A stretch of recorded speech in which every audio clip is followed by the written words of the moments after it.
अस्सलाम वालेकुम। I hope आप सब अच्छे होंगे, मज़े में होंगे, ज़बरदस्त होंगे। अल्लाह पाक आप सबको हंसता मुस्कुराता खुश रखे और आप अपने अपने घरों में हमेशा खुश रहें और अल्लाह पाक आपको हर प्रॉब्लम, हर मसले, हर मसाइल से हमेशा बचाते रहें और आप हमेशा खुश रहें।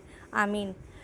तो यहाँ पे मैं दवा लाने के लिए जा रही थी क्योंकि मेरी दवा ख़त्म हो गई थी, तो मैंने सोचा 2-3 दिन की दवाएं और ले लेती हूँ। लेकिन मुझे कुछ भी नहीं पता था कि यहाँ पे बाहर निकलने के बाद मुझे क्या देखने को मिलेगा। तो बस चलिए यूँ ही मेरे साथ रहिए, मैं आपको सब कुछ दिखाती हूँ। ये है हमारे तरफ के इलाके का हाल।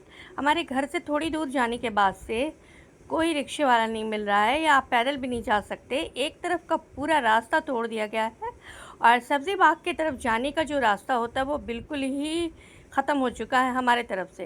लेकिन एक साइड से एक गली है जो कि आप अगर गली से मूव करके जाते हो तो आप किसी तरीके से हमारी तरफ से एक हमारे साइड में एक गली है हमदर्द के बगल में, उधर से आप अगर जाते हो ना तो आप आराम से खितान मार्केट निकलोगे और खितान मार्केट से आप सब्ज़ी बाग से भी सारी दवाएं, फल या जो कुछ भी आपको लेना है, जो भी शॉपिंग करना है आप कर सकते हैं। आप खितान मार्केट भी जा सकते हैं, हथवा मार्केट भी जा सकते हैं। आप नहीं जा सकते तो हमारे रास्ते से सब्ज़ी बाग।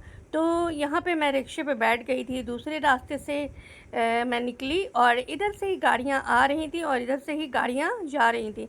अल्लाह अपना रहम करे क्योंकि इधर ऐसे में एक्सीडेंट बहुत ज़्यादा होने का ख़तरा बढ़ जाता है। तो अल्लाह पाक सब पर अपना रहम व करम करे इंशाअल्लाह। और ये देख सकते हैं आप, मेट्रो का काम हो रहा है और ये कब तक चलेगा ये हमें कुछ नहीं पता, क्योंकि मेट्रो का काम होने की वजह से सड़कें बिल्कुल ख़राब हो चुकी थी और पता नहीं क्यों सड़कों को उन्होंने उधेड़ रखा है और ये मेरे समझ में नहीं आया है। खैर जो भी बात होगी, एनीवे इनको जो भी करना है वो करेंगे।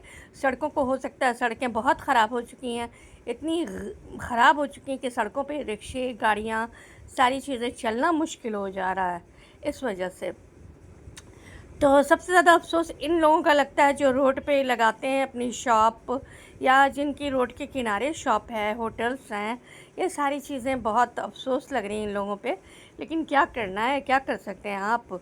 ये जब काम हो रहा है गवर्नमेंट की तरफ से तो गवर्नमेंट के कामों में तो आप अपनी कोई भी रुकावट नहीं कर सकते, कोई भी आप आवाज़ नहीं उठा सकते।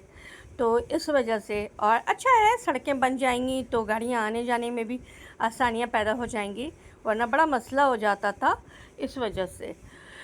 और जब एक ही तरफ से गाड़ी आएगी, गाड़ी जाएगी तो जाम तो लगना ही है। यहाँ पे जाम लग चुका था और जाम में मैं फंस गई थी। खैर एनीवे देखिए, तो फिर मैं धीरे धीरे गाड़ियाँ निकल रही थी, फिर हमारे रिक्शे आगे बढ़े हैं और आगे बढ़ने के बाद से कॉर्नर के पास हमारा रिक्शा रुक जाता है और फिर वहाँ से मैं उतर के पैदल जाती हूँ। इतनी मुश्किलें उठानी पड़ती हैं हमें कि क्या बताऊँ मैं। खैर कोई बात नहीं है, होता है कभी कभी आपके साथ ऐसा हो जाता है जो आपको पता नहीं होता है। इतने दिनों से घर पे होने की वजह से इधर मैं 1 हफ़्ते पहले डॉक्टर के पास गई थी, सर के पास। एनीवे 1 हफ़्ता हो जाएगा, 5-6 दिन हो जाएगा।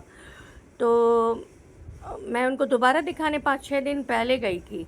तो इस वजह से उस टाइम ऐसा टूटा नहीं था, ये अचानक 2 दिन पहले बताया वहाँ के लोगों ने कि 2 दिन पहले ये टूटा है और इसलिए ये हालत है। और रात में तोड़ते हैं ये लोग दिन में नहीं तोड़ते, ये रात में तोड़ते हैं।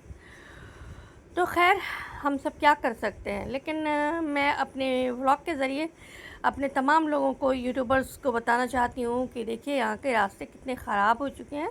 आने और जाने से पहले ज़रूर सोचिए और अपनी ज़रूरियात की चीज़ें जैसे सब्ज़ी बाग से आप लेते हो फल और दवाएं या कुछ भी, वो हफ्ते से ज़्यादा का स्टोर कर लो। दवा तो कम से कम 1 महीने की ज़रूर ले लो। फल आप नहीं भी खाएंगे तो आप ज़िंदा रह सकते हैं, लेकिन आपकी दवाएं जो चल रही हैं ना, ये आपके लिए मसला खड़ा कर सकती हैं। तो इसलिए तो देखिए एक बंदा हाथ हिला रहा था, उसे लग गया था कि मैं व्लॉगिंग कर रही हूँ। तो खैर कोई बात नहीं, एनीवे ऐसा होता है। तो ये देखिए आप, तुलसी होटल है और यहाँ का सारा कुछ है और यहाँ पे मेट्रो का भी मैंने आप लोगों को दिखा दिया है कि आप देखिए। और यहाँ पे जो मिट्टी के ढेर लगे हुए हैं वो भी मैंने आप लोगों को दिखाने की कोशिश की है। तो मेरे व्लॉग को मेरी जो खालाएँ हैं जो बेचारी निकल नहीं सकती घर से, अल्लाह पाक उनको सेहत तंदुरुस्ती ज़िंदगी दे, वो लोग भी मेरे व्लॉग को देखती हैं। और ये रहा पीर बहुत थाना, जो कि जिधर से मैं जा रही थी। तो मैंने सोचा पीर बहुत थाने का भी मैं यहाँ पे नंबर दिखा दिया है। बहुत सारे लोगों को अगर मसला हो तो ये इस नंबर पे फ़ोन करके अपने मसले का हल निकाल सकते हैं। खैर एनीवे, तो यहाँ पे आप देखिए क्या हालत हो रही है यार। हालत देख के रोड की तो मुझे भी अफसोस आ रहा था। खैर मैं क्या कर सकती थी, मुझे दवाएं लेनी थी, मुझे फल लेना था, सारा कुछ लेना था, इस वजह तो मुझे निकलना पड़ा था। लेकिन अगर ये सिचुएशन मुझे पता होती ना तो शायद मैं नहीं जाती, रूही को भेज देती। लेकिन खैर मैं खुद ही निकल पड़ी थी। जाने वाली तो रूही थी लाने के लिए, लेकिन रूही थोड़ा सा मतलब कुछ दूसरे कामों में बिज़ी थी, तो मैंने सोचा कि मैं ही ले आती हूँ, तो इस वजह से। लेकिन मैं नहीं जानती थी कि इतने ख़तरे के बीच में जा रही हूँ। तो ख़तरा आपको मिलता है, लाइफ है, लाइफ में आपको बहुत कुछ देखने को मिलेगा। घबराना नहीं है, हर तरह से फेस करना है। तो इस वजह से तो यहाँ पे आप देख सकते हैं कि यहाँ पे लोगों का आना जाना। अब पटना मार्केट की तरफ का क्या मतलब क्या पोजीशन है उधर की, वो नहीं पता, क्योंकि मैं तो सब्ज़ी बाग ही गई थी, उधर की तरफ मैं गई नहीं थी। फिर सब्ज़ी बाग से लेकर मैं वहाँ पे इत्तेफाक से रिक्शा मिल गया था, तो फिर मैं केदार मार्केट की तरफ से आ गई। अल्लाह हाफ़िज़।